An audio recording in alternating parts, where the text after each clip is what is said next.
Papunta po ako ngayon ng Cavite para magpasa po sa camp ng mga Navy para may kulang po ang pinsang ko sa na requirements. Yan po dyan, hindi pa siya traffic. Tuloy-tuloy pa ang daloy niya ng pagpapunta sa Cavite.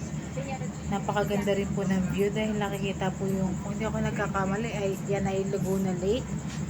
Yan po tinatawag na Laguna Lake. Ayan po.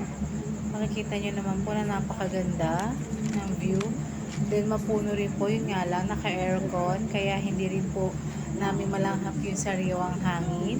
Pero sure po ako na sariwa naman po yung hangin dyan sa dinadaanan namin. Ayan nga po, malapit na kami sa papasok sa papuntang Cavite toll gate. Yan po, binabaybay na namin yan.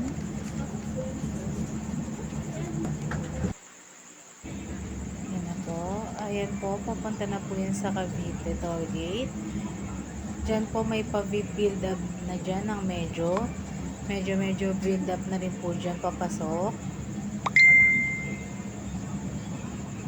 Punta na po kami sa toll gate niyan.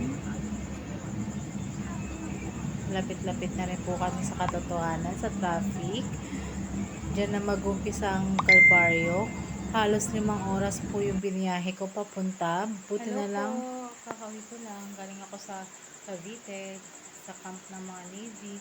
Naloka ako, grabe, 10 hours balikan. Nagpasa lang ako as in, siguro wala pa ako 5 minutos sa office. And then ayun, ito, pagoda. Sa sobrang traffic ng ginagawa sa Cavite at sobrang traffic din sa mga dinaanan ko, ayun. Nagano na nga ako, nag